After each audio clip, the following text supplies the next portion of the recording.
Philippe, bonjour. Bonjour. Alors, on va commencer directement dans le sujet. Donc, est-ce que la technologie va nous sauver et comment peut-on se positionner dans ce débat entre promesses technologiques d'un futur radieux et perspectives d'effondrement ? C'est une question bien intéressante, évidemment, on voit que le débat est en train de réémerger avec des gens qui prédisent effectivement un effondrement possible dû à un manque de ressources, à un manque de pétrole, à un manque d'énergie, donc un délitement peut-être de notre civilisation industrielle. Et puis à côté des gens qui finalement disent non, au contraire, on va vers un futur incroyable fait d'hypertech et puis l'humanité va s'envoler vers Mars et puis conquérir la galaxie comme dans les livres de science-fiction des années 50. Et ce qui est intéressant dans ce débat, c'est qu'en fait il n'est pas du tout nouveau. Il émerge dès la sortie de la Seconde Guerre mondiale. En 1948, il y a deux conservationnistes américains, alors des biologistes issus du monde de la conservation. Oui. Qui vont publier chacun un best-seller. Il y a William Vogt qui publie Road to Survival et Fairfield Osborn qui publie Our Plundered Planet, donc la planète au pillage, littéralement, en 1948, tous les deux. Et en fait, les livres ont à peu près la même thèse, à savoir que la combinaison de l'explosion démographique, très importante et attendue évidemment, à la fin des années 40 et dans les années 50, et associée à l'augmentation de la consommation par personne, donc entre autres de la consommation de ressources, en fait va enfoncer les limites planétaires et va nous exposer à des grandes pénuries, à des grandes famines, peut-être dans les années 70, les années 80, donc projeter comme ça dans quelques décennies, en projetant comme ça des courbes en quelque sorte exponentielles à la fois de démographie et de consommation. Donc bien avant le rapport de Rome finalement. Largement avant le rapport de Rome, c'est donc et dès le début des années 50, donc vraiment dans ces mêmes années, il va y avoir très très vite en fait des gens qui sont plutôt issus des sciences sociales, donc des économistes, des prospectivistes, des futurologues, c'est un métier qui est inventé dans ces années-là, littéralement.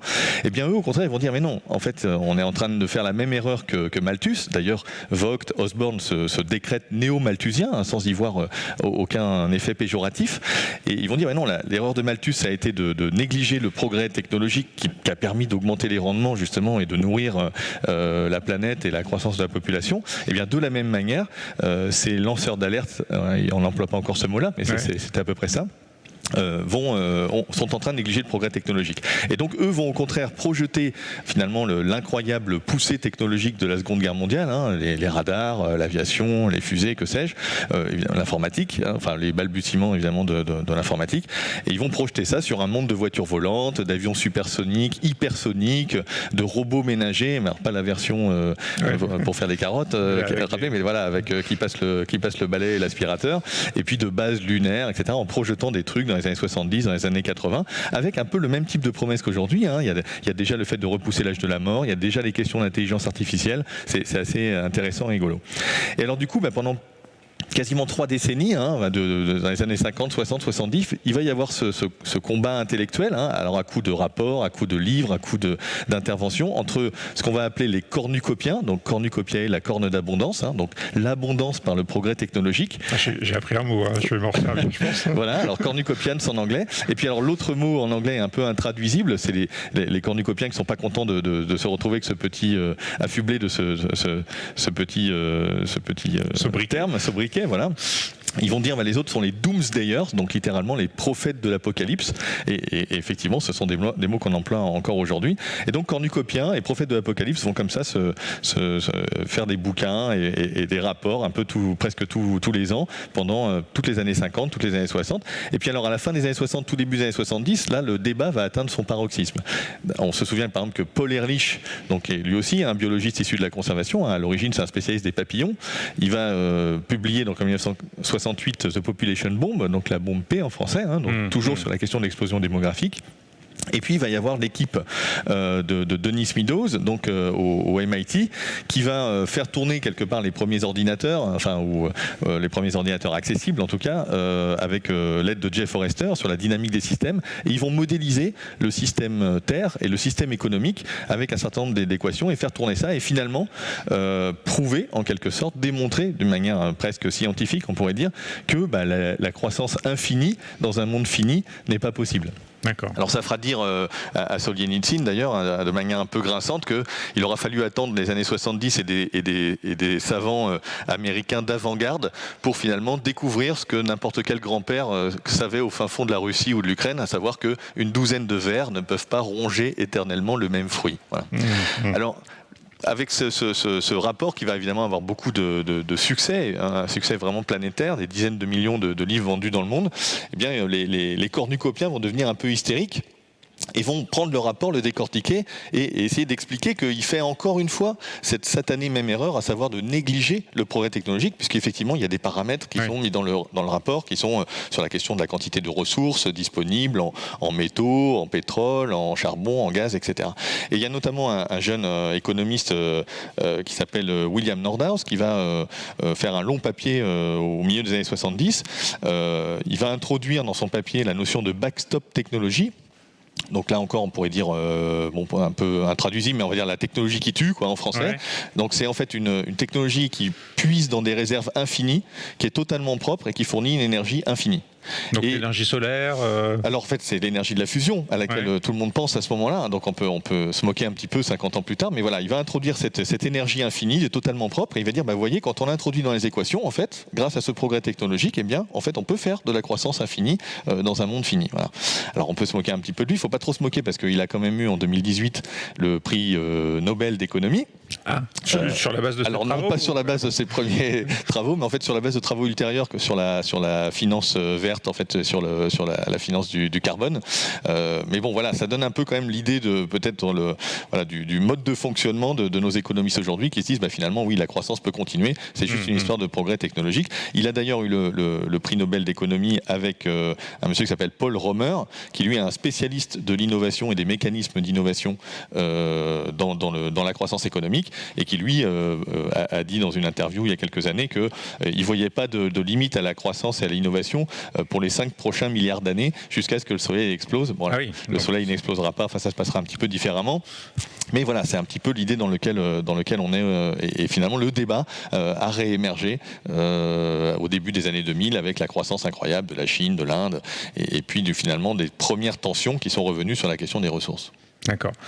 Et du coup, le modèle de Rome, pourtant, j'ai vu des choses comme quoi les prédictions qu'il faisait sont conformes à quelques pouillèmes près, non, sur les courbes Alors, il y a débat là-dessus un petit peu. Effectivement, il a été remis à jour 30 ans plus tard, 40 ans plus tard, pour un petit peu essayer de modéliser ça. Alors, je pense que la modélisation qui a été faite dans les années 70, si aujourd'hui on devait vraiment la refaire, peut-être on la raffinerait avec un petit peu plus d'équations et en faisant tourner un peu plus les modèles, sans doute. Mais voilà, l'idée de la croissance, en tout cas, ad vitam aeternam, fait toujours débat, puisque il y a encore des gens qui, même je pense que la majorité des gens estiment que finalement on peut toujours repousser les limites, parce que même s'il y a des tensions sur certains métaux, c'est le temps de mettre en production, en exploitation des nouvelles mines. On ira peut-être chercher des mines sous-marines, on ira peut-être dans la Lune ou dans les astéroïdes.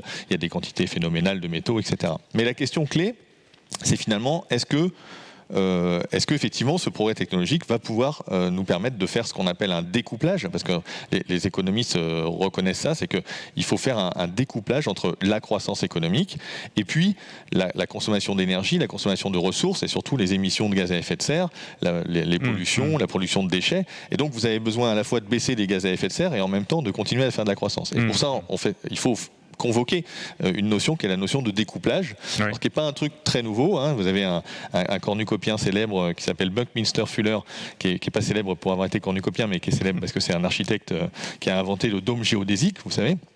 Donc lui il parlait déjà d'éphéméralisation dès la fin des années 30, c'est-à-dire en fait de dématérialisation et de possibilité finalement de produire plus de services et de confort avec moins de ressources, et il prenait différents exemples, comme par exemple le télégraphe, les câbles en cuivre du télégraphe qui avaient été remplacés par les ondes radio, et donc qui finalement dématérialisaient. On utilise un petit peu aujourd'hui les mêmes idées avec la fibre optique qui remplace, ou la 5G qui va remplacer le câble de cuivre qui arrivait à la maison. Et c'est quoi le dôme Le dôme géodésique, Ouais. c'est un peu comme la géode à la Cité des Sciences et de l'Industrie. Donc c'est en fait cette structure réticulée qui en fait permet d'être très légère et d'avoir finalement un volume très important. Donc il prenait aussi cet exemple-là en disant mais finalement par rapport à un bâtiment traditionnel avec des poteaux, des poutres, des planchers, eh bien moi je peux fournir des volumes plus importants avec une quantité de matière assez faible. D'accord. Voilà. Alors après la question qui se pose c'est quand même de se rappeler un petit peu les chiffres et la question de la croissance, parce que on a découvert sans doute avec la crise sanitaire, la notion d'exponentielle, c'est-à-dire que quand vous avez le nombre de malades ou le nombre de personnes contaminées ou qui sont admis à l'hôpital tous les 5 jours, si ça double tous les 5 jours, au bout de 5 jours, ça fait x2, au bout de 10 jours, ça fait x4, au bout de 15 jours, ça fait x8, et puis au bout de quelques semaines, on est tous confinés à la maison et on attend, quoi. Voilà. Donc, alors cette exponentielle, en fait, la croissance est une exponentielle. Simplement, on va dire 2% de croissance par an, qui serait à peu près ce qu'on aimerait bien avoir, sans doute. Au niveau mondial, c'est un petit peu plus, évidemment, ça doit être à 2,7, 2,8%. Or, évidemment, année 2020, eh bien, si on projette une croissance de 2%, on va en fait multiplier par 2 le produit intérieur brut et l'ensemble des échanges tous les 37 ans. Alors ça veut dire quoi multiplier par 2 tous les 37 ans? C'est pas trop grave les 37 premières années, sans doute. On l'a même fait plus, puisque pendant les 30 glorieuses, il y a eu bien plus que 2% de croissance. Mais finalement, si vous projetez ça un peu plus sur le temps long, tous les siècles, vous multipliez par 7. Puis si vous prolongez encore un petit peu plus ça, tous les 1048 ans, vous multipliez par 1 milliard. Ah oui, ça donc, fait beaucoup. Est-ce qu'on peut imaginer que dans le monde de l'an 3060, quelque part, on ait un PIB terrien qui soit 1 milliard de fois plus important que le PIB actuel, quand même, excusez-moi du peu, mais avec en plus des gaz à effet de serre qu'on aura ramené à zéro, ça fait un découplage, une dématérialisation qui est absolument exceptionnelle. Et vous pouvez poser la question à un ingénieur, si vous dites est-ce qu'on peut diviser par 2, par 3, par 4, par 10 peut-être l'intensité matière ou énergie, je ne sais pas, d'une voiture, il va peut-être vous répondre oui, il y a des manières d'optimiser, la motorisation, etc. Si vous lui dites est-ce qu'on peut diviser par 1 milliard l'énergie ou les ressources qui sont consommées par une voiture, il va peut-être vous regarder en disant là, peut-être pas, quoi. Donc ça veut dire qu'il y a quand même une question sur la soutenabilité à vraiment moyen long terme de ce modèle économique finalement qui nécessite de croître en permanence. Alors ensuite, il y a d'autres sujets, c'est que d'abord, il n'y a pas de dématérialisation actuellement, c'est-à-dire que l'innovation technologique, on pourrait dire, il y a une tension il y a quand même une tension sur les ressources, il y a la question donc on pourrait se dire, on est déjà en train de réduire l'intensité matière de notre système mondial, industriel. C'est pas du tout le cas.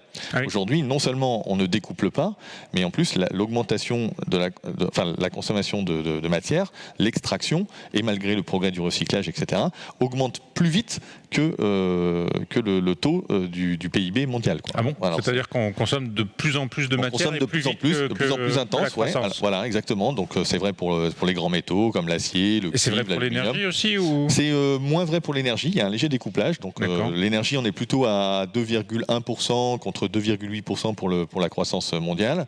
Et puis pour les gaz à effet de serre, il y a aussi un léger découplage. On est plutôt à plus 1%, on va dire 1,5%, parce qu'il y a eu des conversions de centrales à charbon, centrales à gaz plus efficaces. Il y a eu un petit peu de développement de renouvelables quand même. Mais ça continue à augmenter. Par contre, ça continue quand même à augmenter. Donc on fait un découplage relatif, mais on n'arrive pas à faire un découplage absolu. Et pour les matières premières, le découplage relatif n'existe même pas. On est au contraire en contre-couplage, on pourrait dire. Et donc on intensifie finalement tous nos objets technologiques autour de nous intensifient le besoin en ressources. Alors on a un triple. Alors on le voit pas forcément, parce qu'à l'échelle d'un pays comme la France, qui peut-être s'est un peu désindustrialisé ces dernières décennies, on a plutôt l'impression d'être dans une économie un peu de l'immatériel, de la connaissance, etc. Bon, mais en fait, si on réintègre le bilan des imports et des exports, finalement, les matières qu'on importe, l'énergie grise qu'on importe à travers tous les objets peut-être du quotidien ou les objets électroniques, là, effectivement, on s'aperçoit que notre économie est encore très intense en matières premières. Voilà. Donc, problème du coup, parce que finalement cette promesse technologique, on n'en voit pas vraiment les fruits, quoi. Et non seulement on n'en voit pas les fruits, mais il y a aussi des petits effets pervers. Alors, premier effet pervers, c'est que les ressources qu'on consomme changent un petit peu de nature.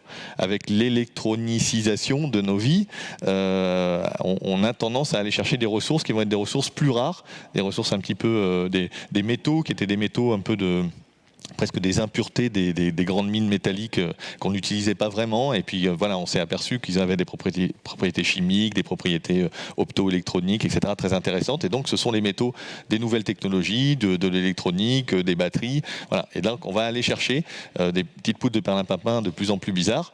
Donc ça peut être du cobalt, ça peut être du tantale, ça peut être les fameuses terres rares, ça peut être de l'indium qu'on trouve dans les écrans plats, etc.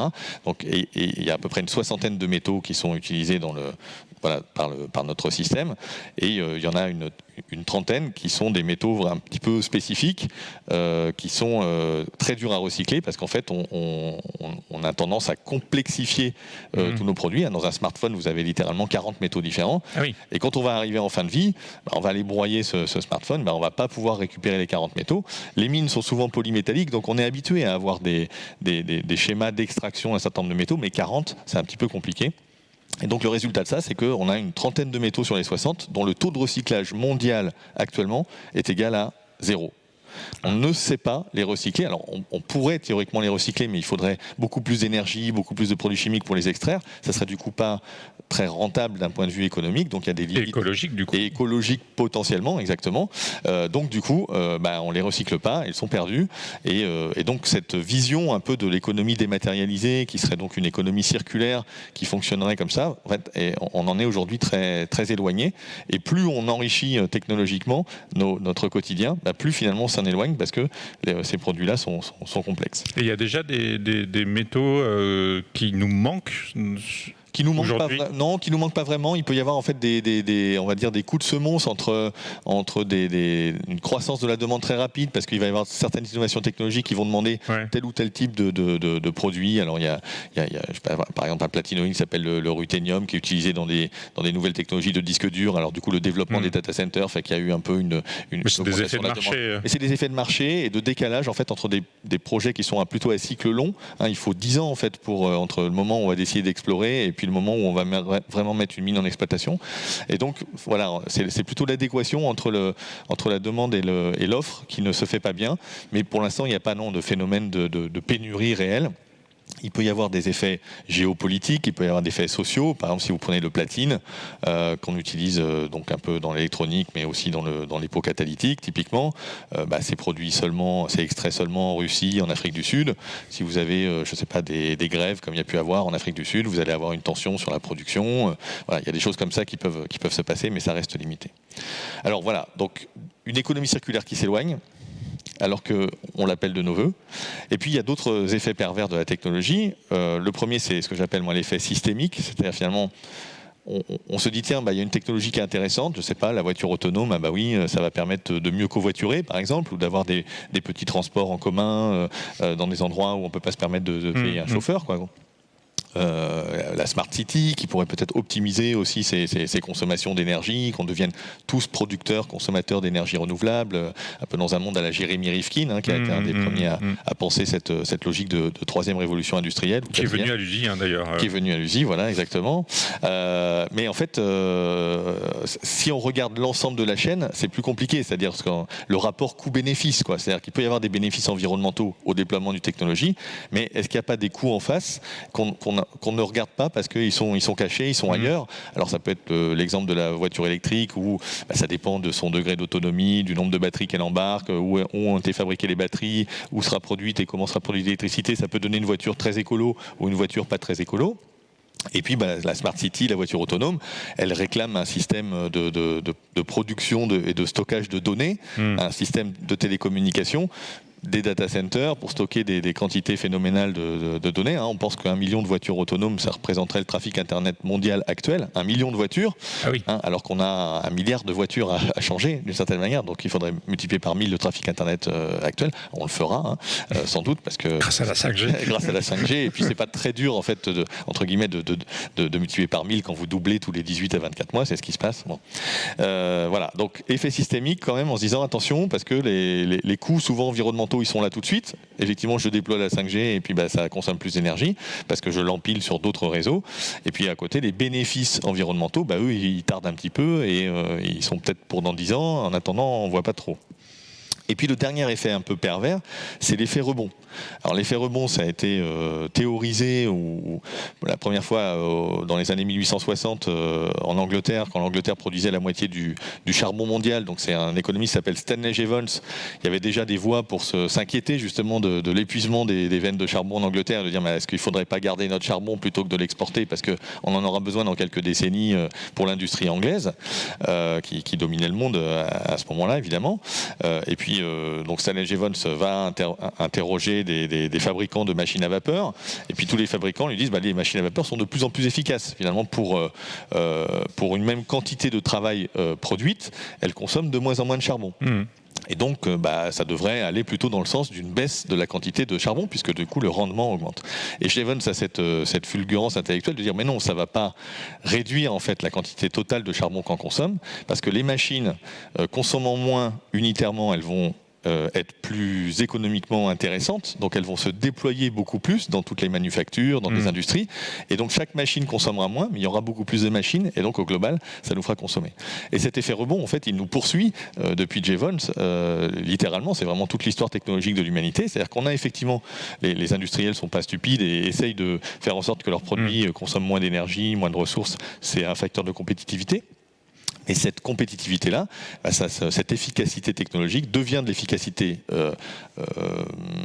économique, donc les services sont moins chers, et donc on va consommer plus. Et c'est l'histoire du transport aérien, où finalement j'invente le turboréacteur avec une plus haute température, une plus haute pression, grâce à des alliages très spéciaux, et je consomme 30% de kérosène en moins, mais ça permet de faire aussi l'aviation low cost.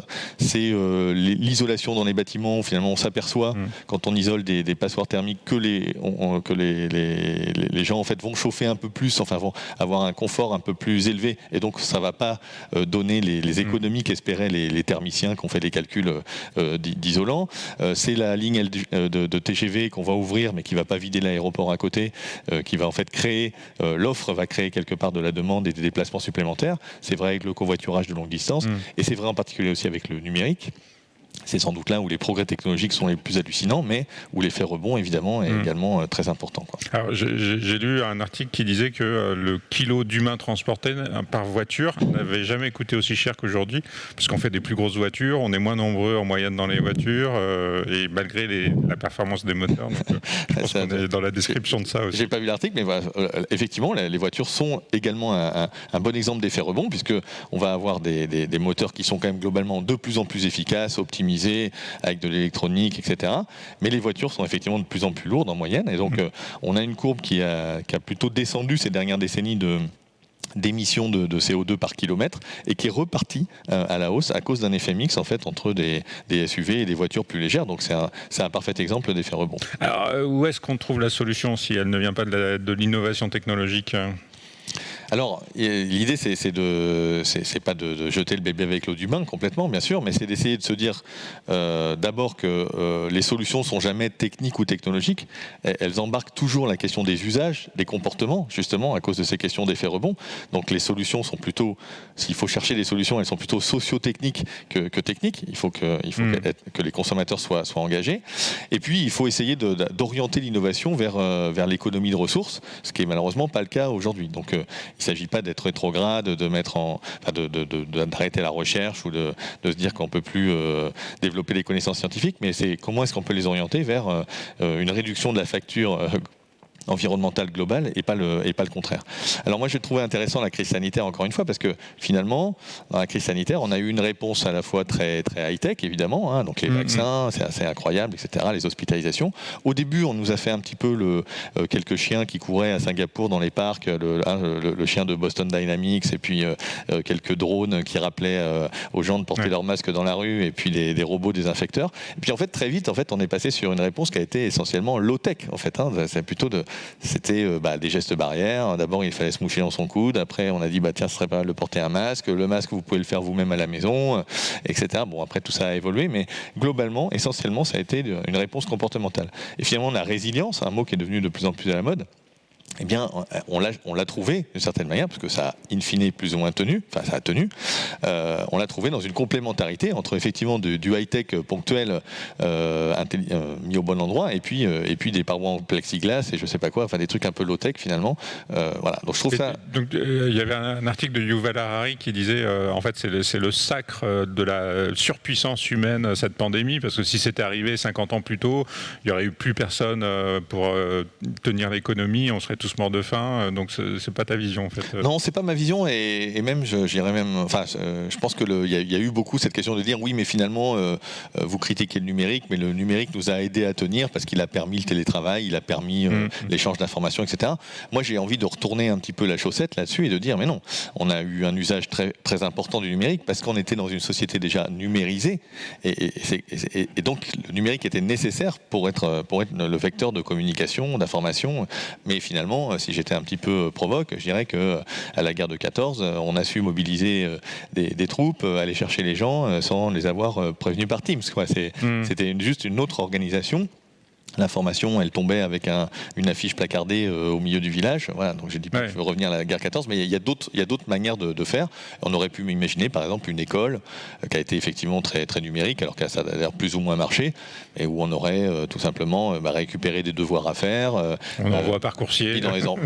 Déposer son enveloppe, j'en sais rien. Enfin, il y avait mille manières de faire. En tout cas, voilà, on a eu une réponse qui était la réponse numérique, de la technique, parce que c'était à disposition, dans laquelle on était déjà enchâssé, quoi. Voilà. D'accord. Alors, maintenant, voilà, donc l'innovation pour moi, qu'est-ce qu'il faudrait essayer de faire? Pour moi, il y a trois pistes. Il y a d'abord une piste sur la question de la sobriété, de la frugalité. Donc c'était, voilà, l'exemple de la voiture est un bon exemple, parce qu'effectivement, transporter 80 ou 100 kilos de charge utile avec un monstre d'acier qui ressemble de plus en plus à un char d'assaut, qui fait 1,5 tonne, 1,6 tonne, 1,8 tonne, 2 tonnes, effectivement, par rapport à une fonctionnalité où on pourrait imaginer que la petite voiturette de 600 ou 800 kilos, elle ferait à peu près la même chose, à condition évidemment que on n'est que des voiturettes, parce que sinon c'est toujours désagréable avec une petite voiturette de cogner un char d'assaut. Mais donc on voit que c'est un sujet plutôt systémique, que effectivement ça doit être quelque part imposé par la puissance publique. Mais voilà, on pourrait faire des choses dans le domaine des transports grâce à ça. Dans le domaine des bâtiments, évidemment, on peut construire mieux, avoir des objets qui seront plutôt biosourcés, géosourcés, avec des matières locales, etc. Mais globalement, si on voulait tout fabriquer en bois, par exemple, on aurait quand même un gros problème. Donc la première sobriété, c'est d'intensifier l'usage des mètres carrés existants, du bâti existant, du patrimoine existant, qui est en fait assez mal utilisé. Prenez juste l'exemple d'une école. Une école, la nuit ça fait rien, le week-end ça fait rien, pendant les vacances ça fait souvent rien, et à côté vous avez le club des associations qui lui fait rien en journée. Enfin, on pourrait mixer ça. Donc il y a des choses qui se passent. On peut transformer la cour d'école en un parc le week-end pour les Parisiens. Enfin, il y a plein de choses sur la question du bâti existant, et donc la première sobriété, ça doit être une sobriété d'usage, quoi, justement. Et puis vous avez plein d'autres pistes sur la sobriété numérique. Alors là, dans le numérique, c'est ça la bonne nouvelle, c'est qu'on pourrait diviser par un facteur 100 la facture environnementale du numérique sans aucune difficulté. Simplement, il faudrait accepter non pas de jeter le bébé avec l'eau du bain, mais d'avoir peut-être des questions de format de vidéo. Est-ce qu'on est forcément en HD? Et puis aujourd'hui, on a même une course à la quantité de couleurs et de pixels, alors que ça dépasse déjà la capacité de l'œil humain. Donc on ne comprend pas très bien pourquoi il faut ça pour regarder sa vidéo sur smartphone. Vous avez la question de la portabilité, c'est-à-dire il y a des choses qui pourraient on pourrait se câbler dans un certain nombre de cas, plutôt qu'être en Wi-Fi systématique ou en 3G, 4G, 5G qui est plus énergivore. Il y a des questions d'éco-conception des logiciels, d'éco-conception des pages web. Il y a des questions de temps réel et de niveau de performance qui fait qu'on doit doubler, tripler les quantités de données stockées dans les data centers. Donc en empilant tout ça, et puis la question des terminaux, évidemment, qui pourrait durer beaucoup plus longtemps. Mais par la régulation ou par la discipline individuelle, ça? Moi, je pense que c'est un petit peu... Je pense qu'il faut faire feu de tout bois. C'est-à-dire que je pense qu'il y a des aspects réglementaires. Alors, dans le numérique, ça marchera sans doute assez difficilement, parce qu'on pourrait mettre, je sais pas quoi, une interdiction sur tel type de produit, mais bon, il rentrerait assez facilement dans les bagages à main des avions. Mais donc, il y a des cas où la régulation va être très intéressante typiquement la voiture, hein, vous pouvez dire bah non, ça c'est pas immatriculable parce que ça fait plus de 1 tonne 3 ou 1 tonne 2 ou 1 tonne 100, etc. Ou un malus de... Donc ça c'est assez facile à faire. Vous avez la question fiscale. Là on peut effectivement avoir des choses sur intégrer mieux l'énergie grise, le CO2, les ressources qui permettent finalement de renchérir le prix du neuf et de développer plus la réparabilité des objets, hein, et dans le numérique il y a des choses qui sont possibles. Et puis il y a des aspects techniques et technologiques, on pourrait dire, hein, pour lutter contre l'obsolescence par exemple entre les logiciels et l'équipement.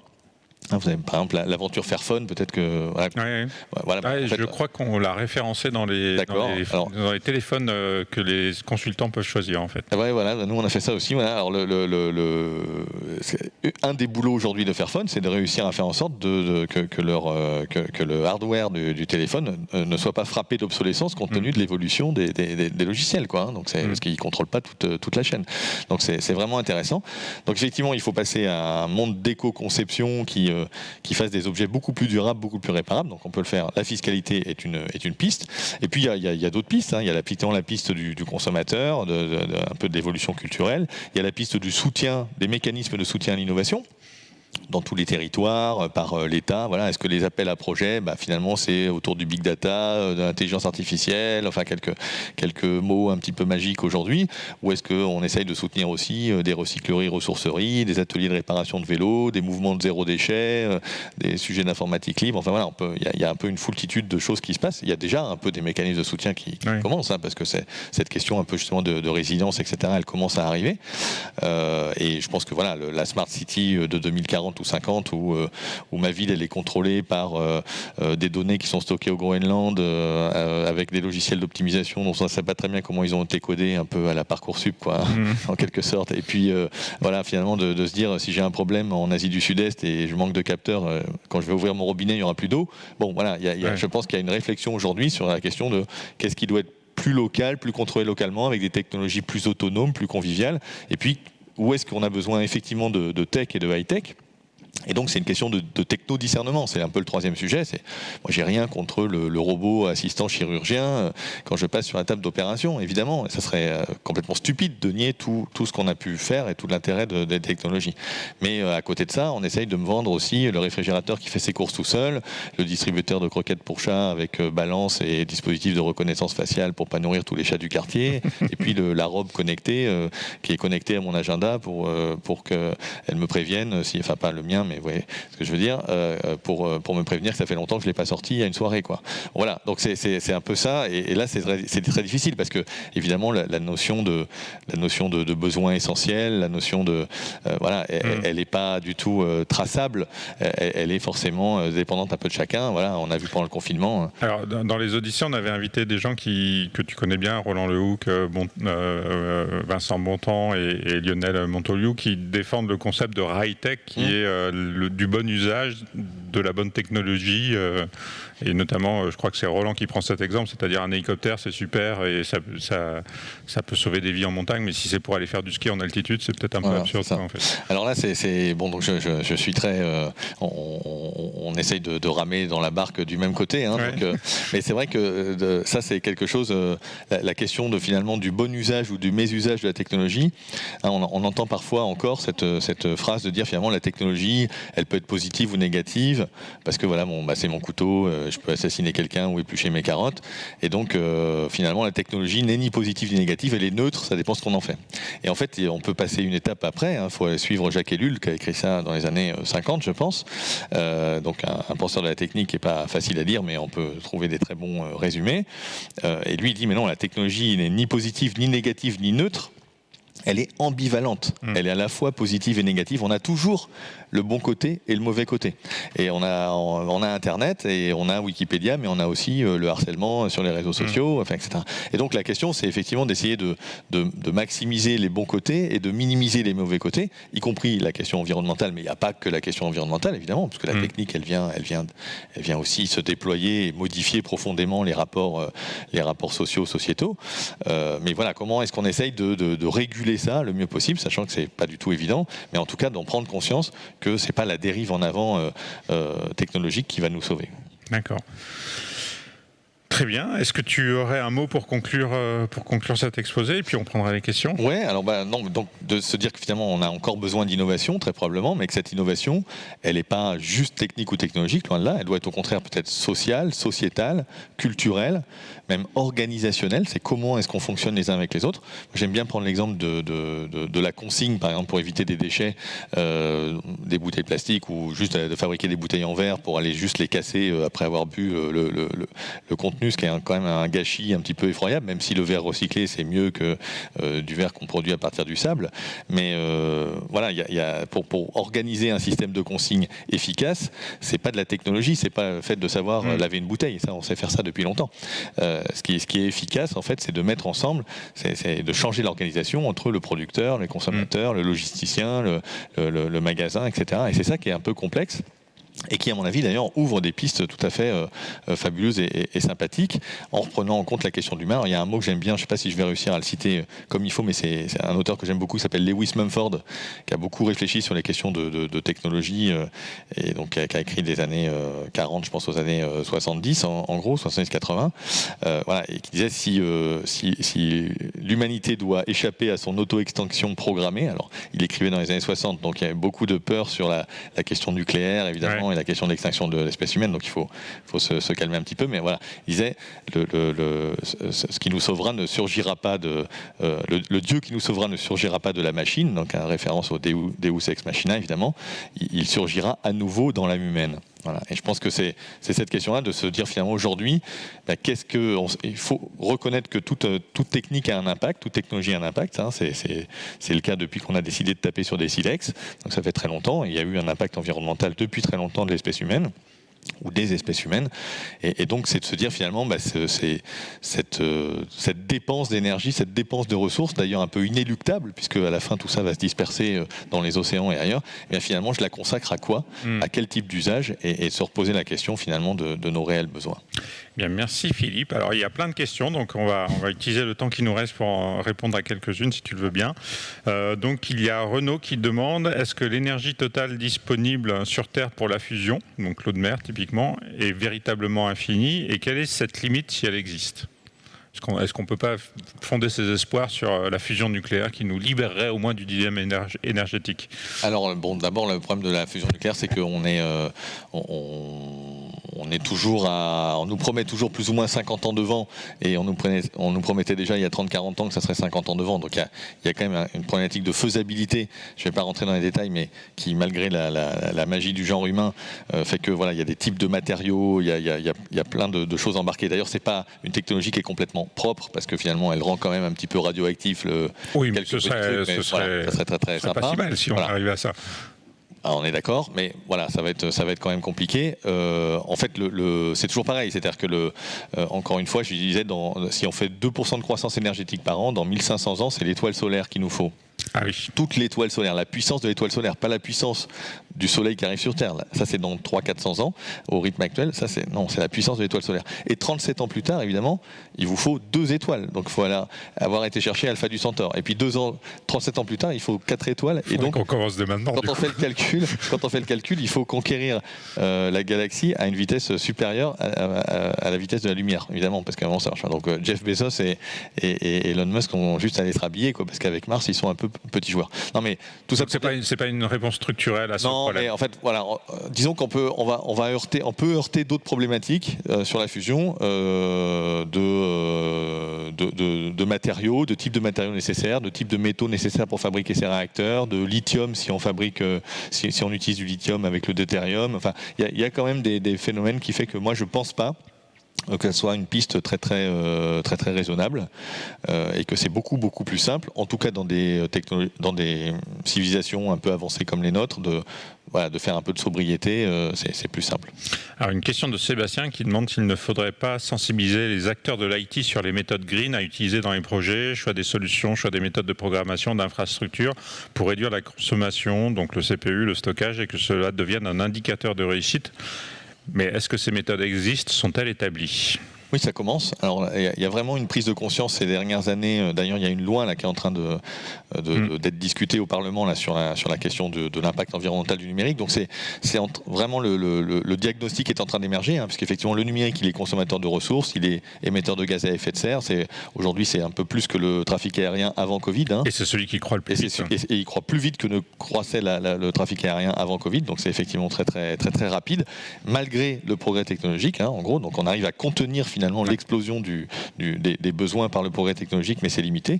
Donc, c'est en train d'arriver. Et moi, je vois quand même dans les entreprises, alors il y a vous pouvez aller voir par exemple un groupe comme Green IT, avec Frédéric Bordage, je ne sais pas s'il est déjà venu ou pas, mais on connaît bien. Voilà, qui travaille sur ces questions d'éco-conception de logiciels, sur des comparaisons effectivement pour un même service rendu finalement, qu'est-ce que je convoque derrière en termes de data center, de flux de données, pour finalement fournir la même chose qui est d'éditer un ticket de train ou autre chose. Il y a des très beaux exemples là-dessus. Donc c'est en train de partir. Ouais. Et ça fait partie des sujets sur lesquels on travaille de plus en plus chez Octo également. Alors... Alexis demande comment avez-vous choisi vos investissements de Ah non, mais ça, on n'est pas sur le bon. Pardon, c'est une question qui s'adressait à la conférence d'avant. C'est Channel 2, non Oui, non, c'est la conférence d'avant.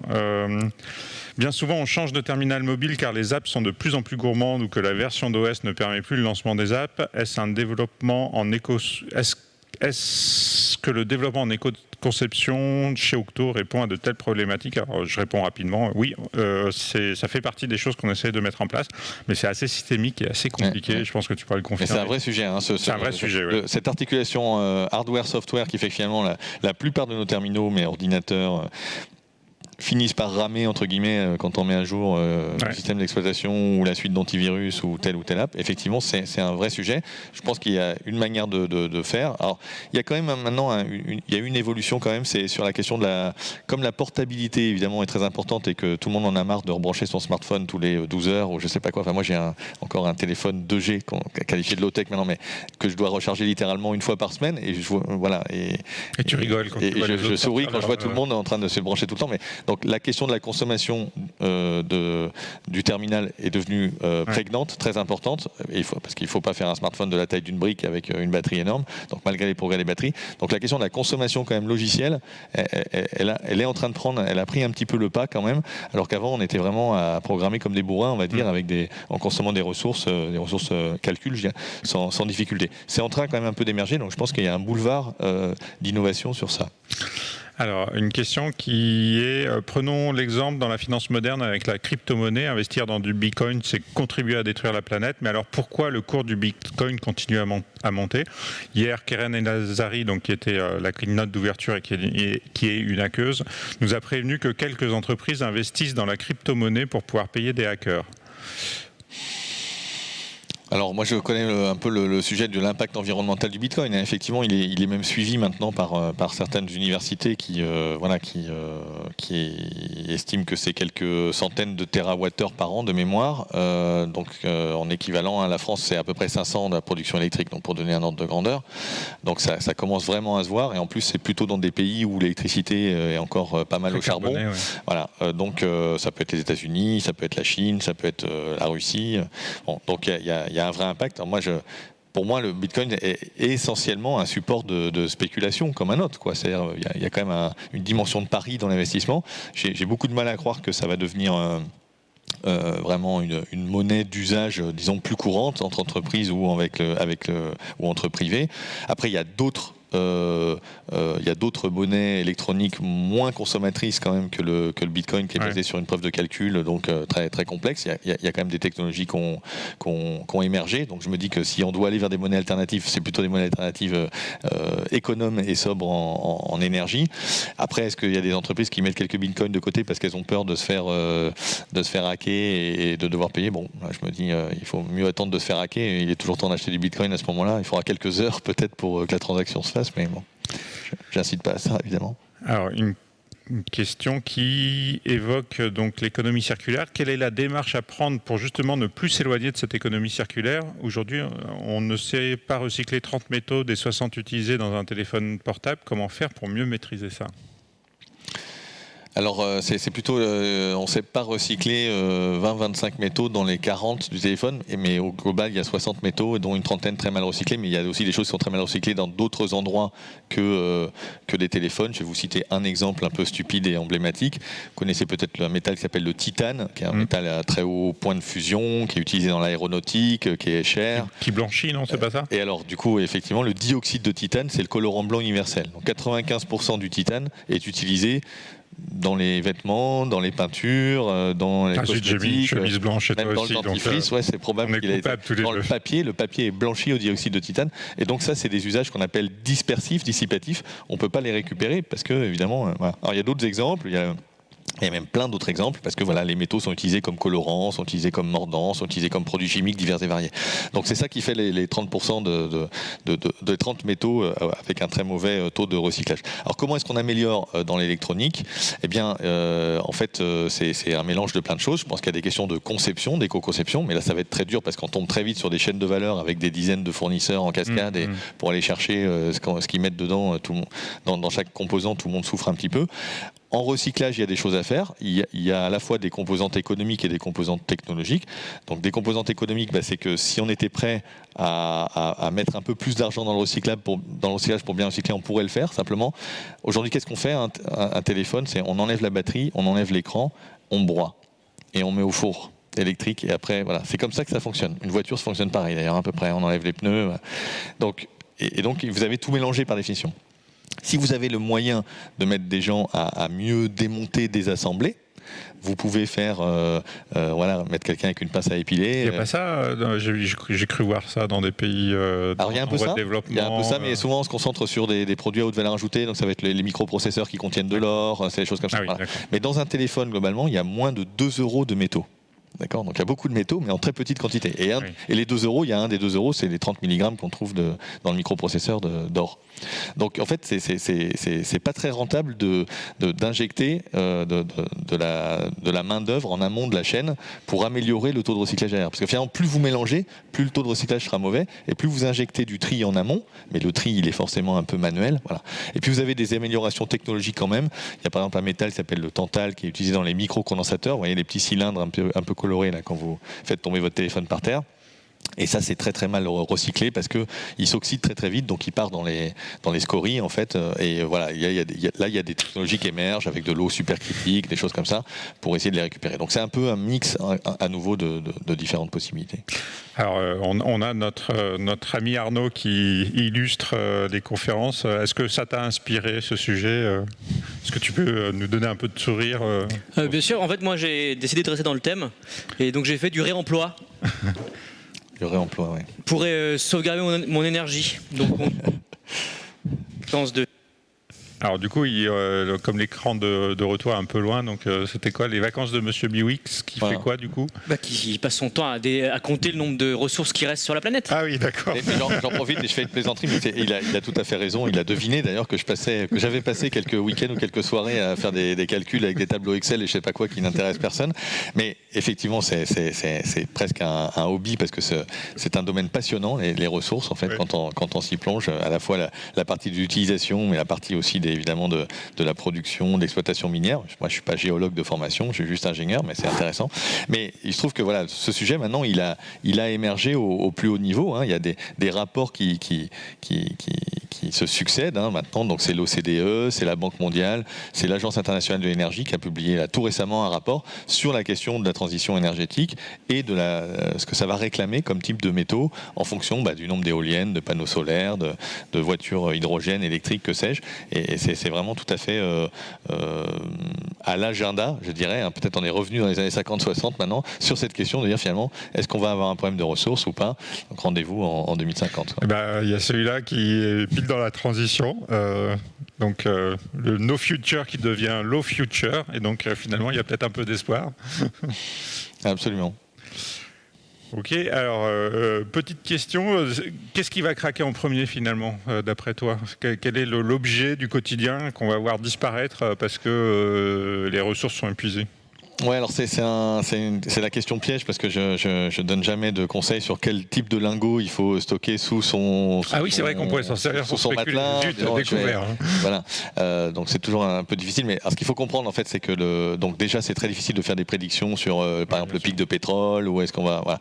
Donc, t'es enregistré néanmoins, je te dis. Voilà. Donc sur la question des ressources, ça prend une complexité vraiment infinie parce que déjà sur la partie minière, les réserves dépendent du prix. Si vous êtes prêt à payer plus, on peut extraire plus de métaux. C'est d'ailleurs la preuve, c'est qu'une mine d'or, c'est 1 à 3 grammes à 5 grammes d'or par tonne de minerai, alors qu'une mine de cuivre, on ne se permettrait pas de sortir 3 grammes de cuivre, on va sortir 10, 15, 20 kilos, et puis une mine de fer, on va sortir 400 kilos par tonne de minerai. Donc si vous êtes prêt à payer plus, les géologues vous diront, mais c'est pas de problème, je peux aller vous les chercher. Nos limites. Et puis après, il y a d'autres phénomènes qui sont des phénomènes de substitution.